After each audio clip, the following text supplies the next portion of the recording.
শিক্ষার্থীরা তার বাবার শফিউল আলম প্রধানের পা ধরে ক্ষমা চাচ্ছিল, জীবন ভিক্ষা চাচ্ছিল, সেই সময় শফিউল আলম প্রধানের 2 আঙুলের চিপায় বিড়ি ছিল, সেই সময়ের বিড়ি, সেই বিড়ি টানতেছিল আর তাদেরকে হত্যা করছিল। সেই সময় শেখ মুজিব এই শফিউল আলম প্রধানকে ছাত্রলীগের কেন্দ্রীয় সংসদের সাধারণ সম্পাদকের জায়গা থেকে লাথি মেরে বের করে দিয়েছিল এই খুনের কারণে। সে অভিযুক্ত হওয়ার পরে গ্রেপ্তার হয়, তার রায় হবে এমন সময় প্রেসিডেন্ট জিয়াউর রহমান তিনি রাষ্ট্রপতি হন।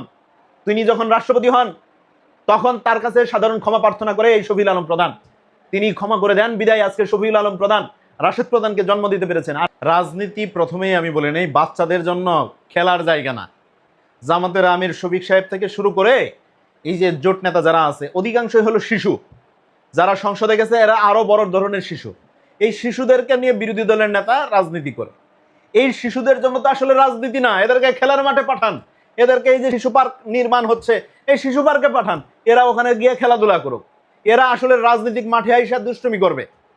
রাশেদ প্রধান জামাতের মুখপাত্র হয়ে জামাতের আমির যে কথা না বলতে পারে, সেক্রেটারি জেনারেল যে কথা না বলতে পারে, সেই কথা এই রাশেদ প্রধানকে দিয়া বলাইতেছে।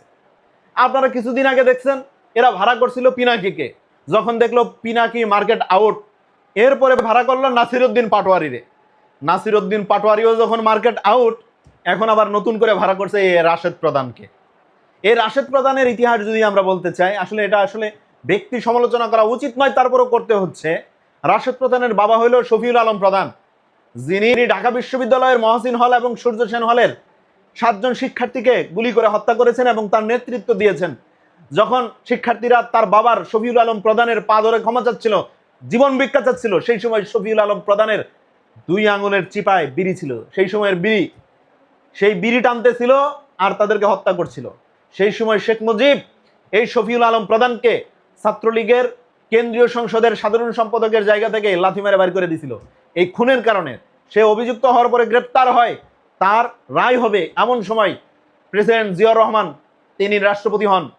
তিনি যখন রাষ্ট্রপতি হন তখন তার কাছে সাধারণ ক্ষমা প্রার্থনা করে এই শফিউল আলম প্রধান, তিনি ক্ষমা করে দেন, বিদায় আজকে শফিউল আলম প্রধান রাশেদ প্রধানকে জন্ম দিতে পেরেছেন। আর সেই রাশেদ প্রধান সেই জিয়াউর রহমানকে নিয়ে এবং তার সন্তানকে নিয়ে, সুযোগ্য সন্তানকে নিয়ে কটূক্তি করছে।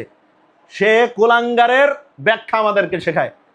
তো কুলাঙ্গার আমরা আপনাকে বলতে চাই না। যদি কেউ বলে জামাতের আমির কুলাঙ্গার, যদি কেউ বলে শফিউল আলম প্রধান কুলাঙ্গার, যদি কেউ বলে রাশেদ প্রধান কুলাঙ্গার, যদি কেউ বলে রাশেদ প্রধানের বোন তাসমিয়া প্রধান তিনি কুলাঙ্গার, সেটা আপনি কিভাবে নেবেন? এই প্রশ্নটা আমার কথা, এই প্রশ্নটা আমি করতে চাই আপনাকে। এগুলো যদি কেউ বলে তখন আপনার